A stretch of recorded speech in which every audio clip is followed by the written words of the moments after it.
Hey guys, how are ya? But I wanted to kind of tell you about a story that means a lot to me.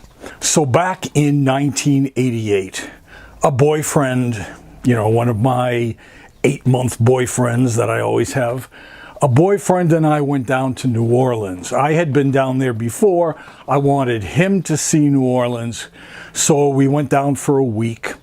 And we're bopping around doing the regular thing in the French Quarter. We're going into all the bars. It's really cool because you can take your drinks with you into the streets. We did the whole bead thing and showing off a little bit to get some beads. And then on one day, towards the end of our visit, we were walking down one of the streets and we came across this voodoo museum.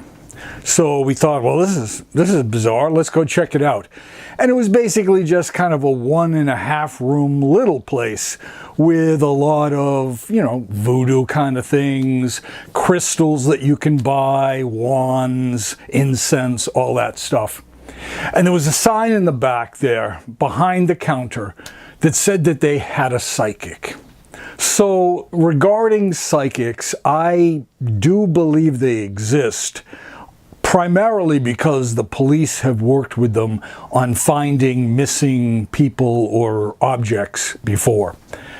So I guess they do exist. What I don't think is that true psychics, the ones that are good, are working out of psychic parlors or museums like this or any place really. I think the really serious ones are probably reserved for really working with the police and things like that. So this was a palm reading / psychic reading. So I paid them for the reading, and this youngish guy, probably about 25 years old or so, came out and dressed like you would expect kind of a psychic to dress. I'm not sure what that is. I don't think that there is a clothing store, psychos. Psychics are us. Maybe psychos. Psychics are us. No, that doesn't exist. But he was dressed in black and he had some sort of emblem thing on. And my boyfriend and I went with him into the back and we sat down at this table. And my boyfriend was just going to kind of stand there and let me get the reading. He was not interested in getting a reading. So the psychic and I are sitting at the table across from each other, and he asks to see my palm, which I do put out for him. And he holds my hand and he looks at it for a minute or so, touching it. So he pulled his hand away from me, and then he stuck out his hand like this. And I'm like, what? And he's like, can I just shake your hand? And so I shook his hand, and he said, I just find you fascinating. You're one of the most complex and great people that I've ever read. So I'm looking at my boyfriend like, okay, here comes the bullshit. This is exactly what it's all about, building you up and telling you how wonderful you are. So of course you're going to believe their reading. Let me step back for a second and let you know that 2 years before that, in 1986, I was told by a doctor that I had at that time that I had 2 to 4 years to live. And when you're told that kind of thing, of course you go through a shock. Of course you don't want to believe it at first. And then you do believe it. So there are phases of grief. I know this from being a funeral director. It's actually spelled DABDA. Denial, anger, bargaining, depression, and acceptance. So when one is told that one is dying, you kind of go through these phases, which I did over the course of a year or two. And of course, I got with my family. They knew all about it. We cried together. I drank a lot. It was a really rough time of my life, one would think. And so, having been told it was 2 to 4 years that I had left to live, and it's now 1988, and I was diagnosed in 1986. Well, there's the 2 years, right? So I'm walking around like constantly like, Nope, I guess I'm still okay. You know, we'd walk up a hill and I'd huff and puff a little bit. Oh, wait. No, I guess, no, I'm still okay. And years passed, and it brought me to 1988 when we're in this voodoo museum. So the guy asked to see my hand, and I put it out, and he starts to carefully look at it. He was touching it, he's following my lines, the kind of thing you would expect as like a show that one would do if one was doing this kind of thing. So after a minute or so of doing that, he says to me, I see that you are going to be a great teacher. You're going to impart your knowledge to people. You're going to educate people. You're going to make them feel better. You're a very empathetic person. And I'm just sitting there. I'm not saying anything. I'm not giving any prompts to him.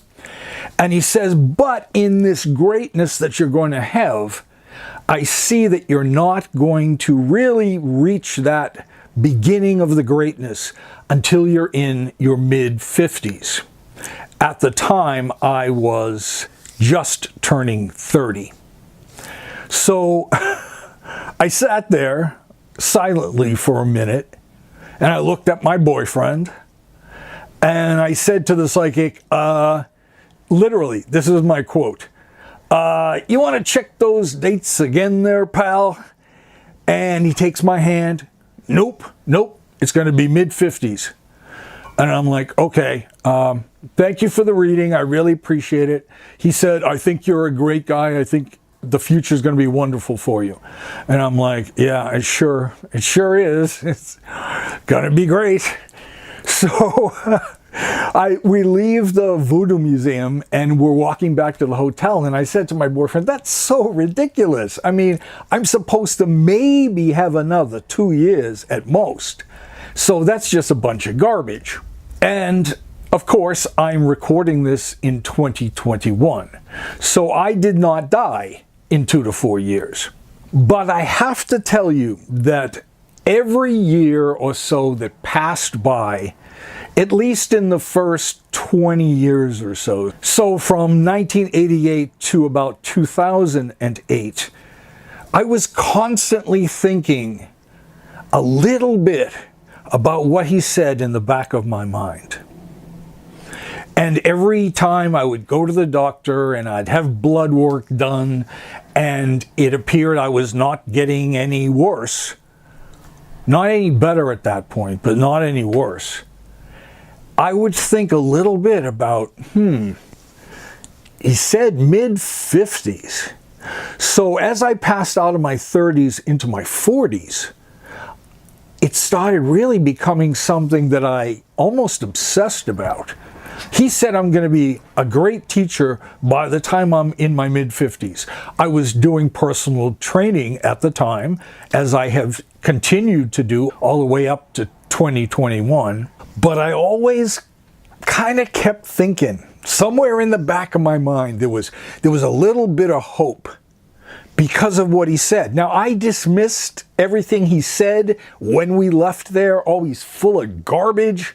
You know, a great teacher. Well, I'm a personal trainer, but I'm going to be a personal trainer for like maybe 2 more years.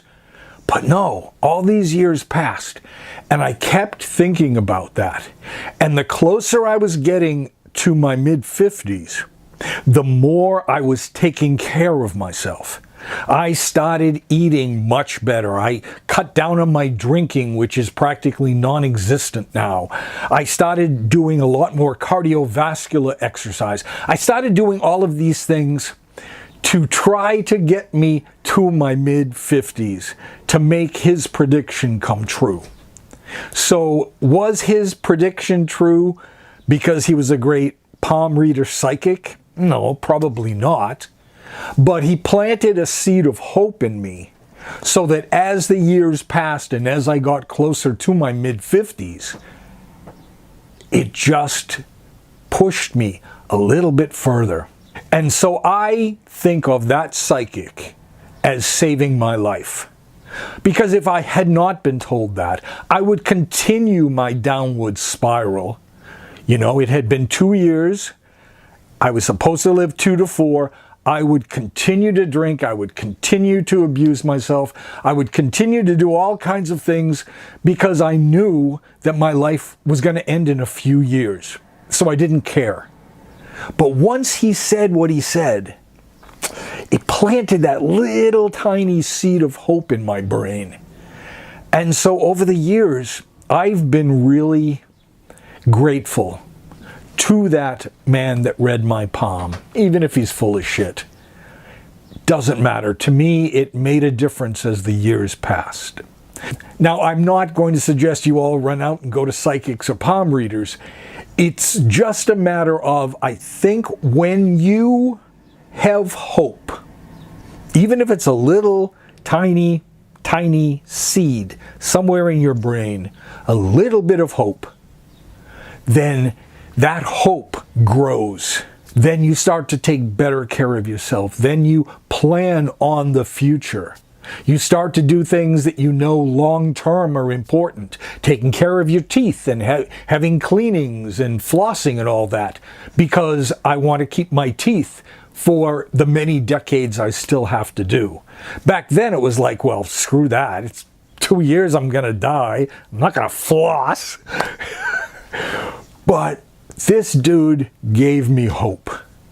Hope is so important. And I hope that you find yourself a source of hope for whatever you're dealing with in your life.